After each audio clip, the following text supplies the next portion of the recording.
Hey guys, it's Dakota. Welcome back to my channel. We had a good time this season. We had 7 multiple race winners. Both the McLaren boys won their first races. Max Verstappen won his 4th championship in a very shit car, which really proves how good of a driver he really is. McLaren also won a title for the first time since 1998. Hamilton won in Silverstone, and my personal favorite, Leclerc, won in Monaco. And we were all there to witness possibly one of the greatest announcing calls ever made.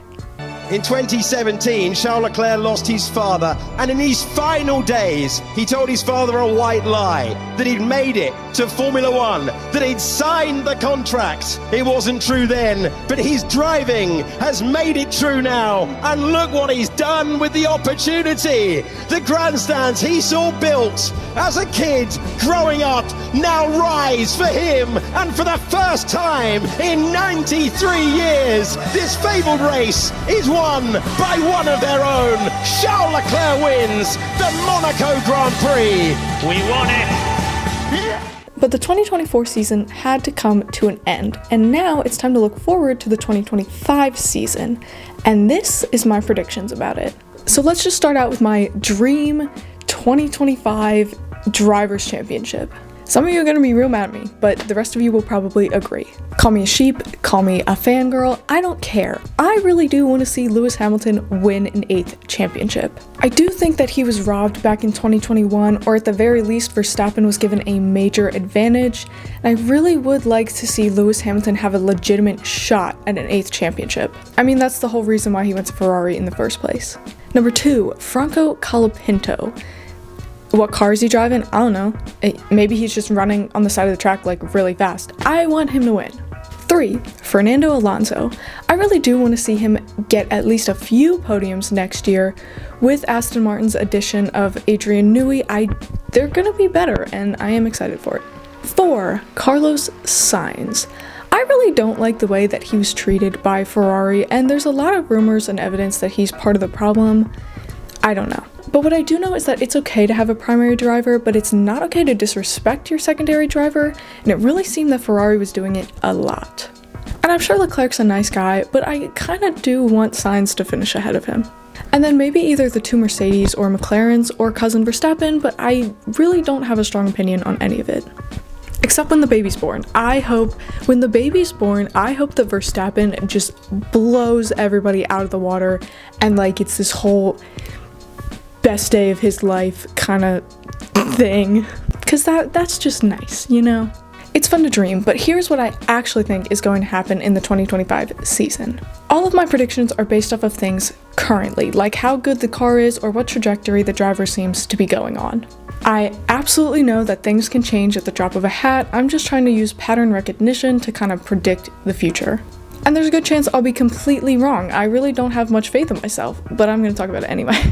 For first place, I think that Verstappen's going to win again, but I do think that Hamilton's going to be close in second. The Red Bull seems to be driving a little better, you know, after he already won the championship, but Hamilton's going to be pushing really hard to win, and if the Red Bull is still shit and the Ferrari's doing pretty good, I think that there's a good chance that Hamilton might be able to pass Verstappen.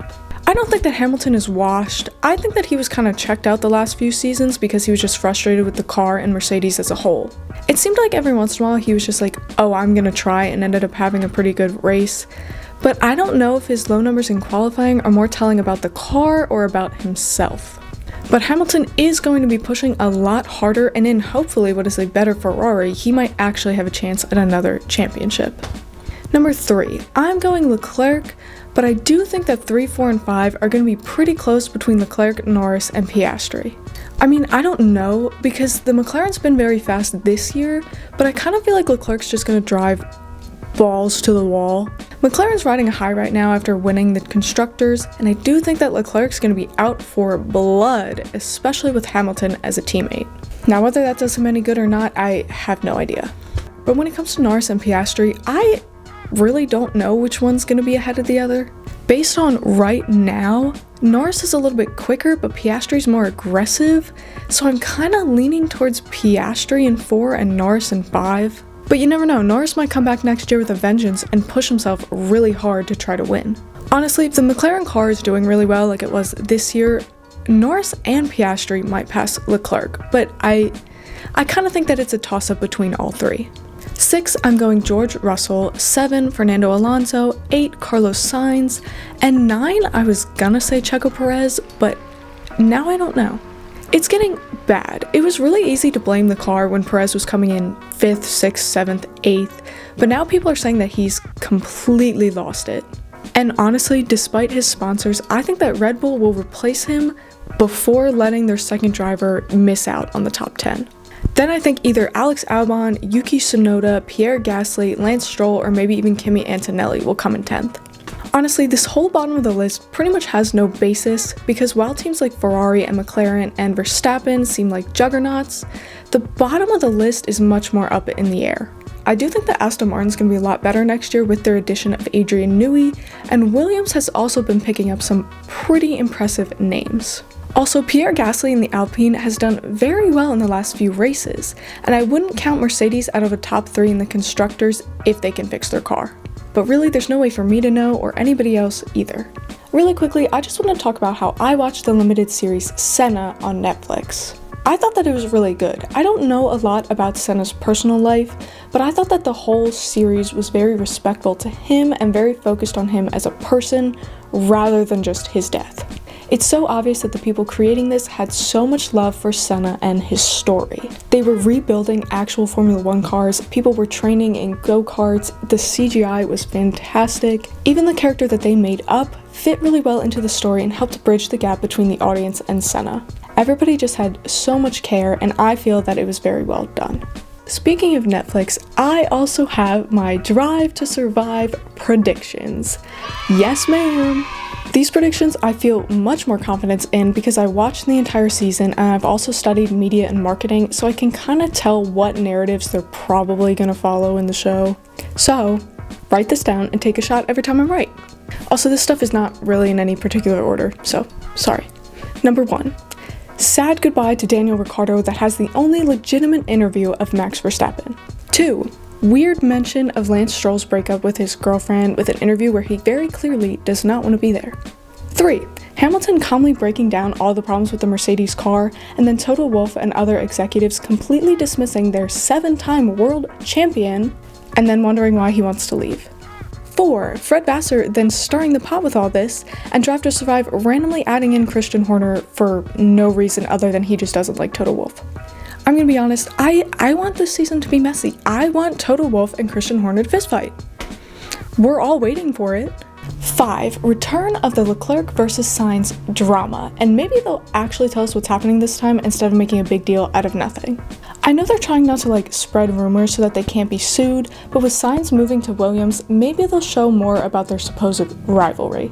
6. Lots of drama about George Russell's car being too light in Belgium, with all the team principals bitching at each other, and all Toto Wolff says is that somebody made a mistake.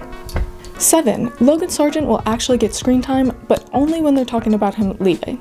8. The producers having difficulty getting Franco Colapinto to stop talking, even though his interviews are some of the most interesting parts of the entire series. If there's any just hard cuts of him talking, you know what happened.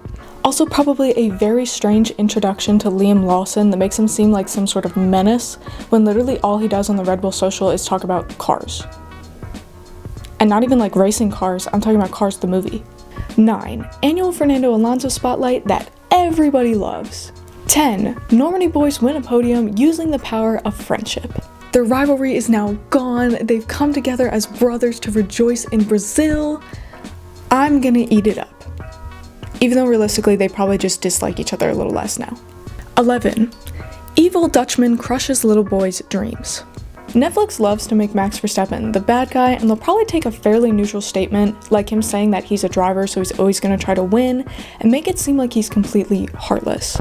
Meanwhile, every Lando Norris interview is either fully fledged and him talking about his mental health, or they're only 10 seconds long because Netflix is trying to use guided questions to make Norris seem like another Verstappen victim. They'll probably even directly ask him Lando, how do you feel when Max pushes you off the track? And Norris will be like, I don't like it. We got it, get the SFX team on the phone, we need to CGI tears. And then they'll bring in some guy that was barely involved in their karting days who then makes it seem like Norris always looked up to Verstappen, and they'll show this picture. This poor little boy who's only 2 years younger than him, was devastated when Verstappen was mean to him on the track. Meanwhile, Norris is very clearly oblivious to this narrative, and half of his interviews don't make sense in the context that they're being created. The producers are probably like elbowing each other like, hey, we gotta get him to shave his beard again so he looks younger. 12. Max Verstappen versus George Russell. Am I invested? Yes. I want the details. I want the rivalry. I want Lando Norris walking us through step by step what happened, trying to pretend like he's not as messy as the rest of us. And this is the perfect opportunity to have Toto Wolff and Christian Horner fistfight. Just saying. Why make up drama for the show when this stuff is happening? They might be having a breakdown because it all happened right at the end of the season and now they're trying to find a good place to fit it in, but they have to fit it in. But yeah, I'm pretty confident in my Drive to Survive predictions, less confident in my actual Formula 1 predictions. I also do hope that they get some good interviews with Adrian Newey and other Red Bull insiders, as well as McLaren team members, because I think I speak for all of us when I say there are a lot of questions. And McLaren too, of course, because that much improvement between 2 seasons is pretty impressive. But that's it for today, guys. Let me know your predictions in the comments below, and as always, have a great rest of your day.